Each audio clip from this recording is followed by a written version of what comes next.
Welcome back. Right, Manchester United's Europa League tie at Lyon tonight could have an extra level of spice to it after former Manchester United midfielder Nemanja Matic, now with Lyon, called Andre Onana one of the worst goalkeepers in the club's history. Matic was asked to respond to Onana's comments that Manchester United were a better side than Lyon. I respect everyone, but to say that, then you need to get the answer. If you are one of the worst goalkeepers in Man United history, you need to take care what you are talking. You know, if David De Gea or Peter Schmeichel or Van der Sar said that, then I will question myself. But if you are one of the statistically the worst goalkeepers in Man United modern history, then you know he needs to show that before he says. So we will see. If you look to all the quotes, you cannot see disrespect there. Just respect, but trying to give confidence and to show confidence in his team, especially in this year. So everybody can talk bad things about Manchester United. Sometimes our group, as a player, as a coach, as a staff, has to show some confidence in our team. So I think that's all. And again, I know really well Nemanja Matic and how good guy he is. So he hears some things by half, not the whole story. Back with Nick now. This one's got tastier, hasn't it, after those comments? Yeah, Amorim trying to play it down there, but good luck with that. I mean, clearly the Lyon players have taken exception to those comments by Onana saying that they're a far better team than Lyon. Matic hitting back, and then Onana coming back on social media, didn't he, pointing out that he's won a trophy at Manchester United. Matic never won a trophy at Manchester United. So, yeah, explosive comments from a player who is, of course, really respected at Manchester United, Matic.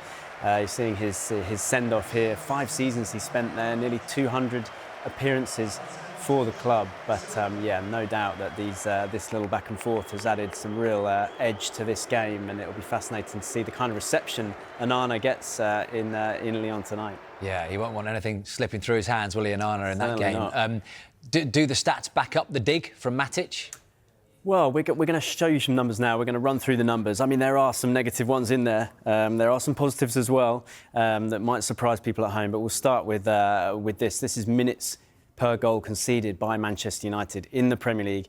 And you can see that Andre Onana has the worst record of goalkeepers with a minimum of 10 appearances for Manchester United. So he concedes a goal every 63 minutes on average, which puts him below Anders Lingard there, who's the next worst record. So not a great number for him there. Of course, we've got the context of playing in front of a struggling defence as well.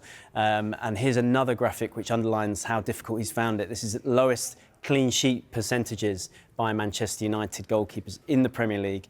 Again, Onana with one of the worst records, only 26% of his games have resulted in clean sheets. Of course, he's not solely responsible for that number, is he? There's the defence to think about, and the team overall have to protect him. But the numbers don't look great on that front. We'll show you another one now, which shows you his saves, though. So these are most saves per 90 minutes by Man United goalkeepers in the Premier League. This is since 2003, 2004. Andre Onana there, averaging 3.4 per 90 minutes, which is the most by any Manchester United goalkeeper, which really shows how busy he has been. Well, exactly. Yeah. shows you perhaps who's in front of him, doesn't it? He is making saves, but also he is much busier than other Manchester United goalkeepers, so he's having to do a lot more. Now, in terms of shot stopping, this is really interesting because actually Onana's numbers are really, really quite good. So this is Premier League goalkeepers since the start of last season when Onana arrived at Manchester United. And this is expected goals prevented, which basically shows it kind of measures the goals a goalkeeper has conceded versus their expected total, you know, based on the quality of shots they've faced. And what you see here, we've got the 3 best and the 3 worst records in that time frame. And you see Andre Onana is right up there, only Jordan Pickford with a better number here. 7.45 expected goals prevented from Onana. Vicario up there as well, which might surprise people. too, given he's had his struggles as well. But yeah, Onana with a really good number there. So that does show you that he does have that shot-stopping quality. This is what he needs to send to the WhatsApp of Matic, isn't it? Just this. If he's watching in the hotel this morning, Probably, Andre, get a picture of that. He should get this clipped up, shouldn't he? But yeah, so he does have that ability, you know, in terms of shot stopping. But of course, he does have errors in his game as well, which we've seen at Manchester United. So there are two sides to him, really. But still interesting to look at those stats and see how he compares. Yeah, look, talking to Paul Merson earlier, he says it's a bigger night in the Europa League for Tottenham than it is for Manchester United. But Manchester United, they've got to go for this. Look where they are in the Premier League table, down in 13th position. We've seen Ruben Amorim, what he can do in Europe with that impressive Sporting team, dismantled Manchester City earlier this season. And his record in the Europa League compared to the Premier League is chalk and cheese, isn't it? They've got to go for it. They have to go for it, yeah. 13th in the Premier League. It's been a really, really difficult season, of course. This is the last target in terms of silverware, and one that they will be desperate to go for. Yeah, it's a huge game, no doubt about that. As you say, Amorim does have some pedigree in Europe, doesn't he? And Manchester United were impressive in the last round. That 4-1 win over Real Sociedad was a really, really good performance, and it's one they will be hoping to reproduce in this tie. It's been a tricky season for the Manchester United fans, though. Should they be feeling a little bit more confident tonight ahead of this first leg, Nick?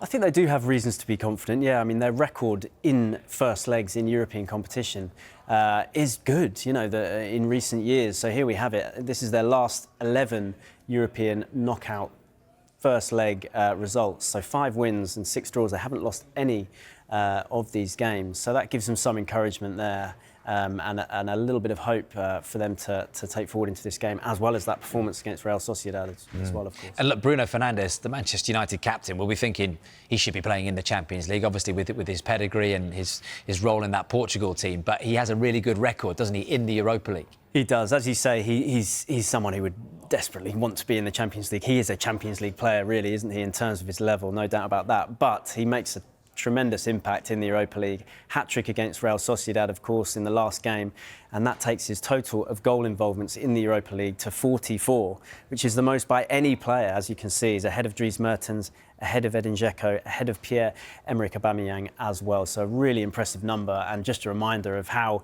key he is for this Manchester United side. There's all sorts of stuff going on at Lyon, which we haven't even got time to get into behind the scenes there. Club's in a bit of a mess financially. But on the pitch, and particularly in the Europa League, how do Lyon compare to Manchester United in that competition this season? Well, their records are pretty similar in the competition this year, as you can see from this graphic here. So Manchester United actually unbeaten in the Europa League so far, 6 wins, 4 draws. Lyon have been beaten once, but it's 6 wins, 3 draws, so very similar. In terms of goals scored, Lyon just ahead of them, 23-21, and they come out on top defensively as well. In terms of goals conceded, Lyon only 7 conceded so far to Manchester United's 11. So not a huge amount between them in the Europa League so far. It looks like a good tie, one for everyone to look forward to. Yeah, and we've talked about Nemanja Matic, but any other familiar faces in that Lyon setup? Yes, a few who will be familiar to Premier League fans, definitely. Moussa Niakhaté from Nottingham Forest, of course. Douye Kaleta Sarr, I think I pronounced that right, the former Southampton player. And then two Arsenal players as well, 2 former Arsenal players, in Ainsley Maitland-Niles and Alexander Lacazette. So, yeah, a lot of familiar faces in the team and a lot of players who will probably be keen to prove a point in front of a lot of Premier League fans and Premier League viewers.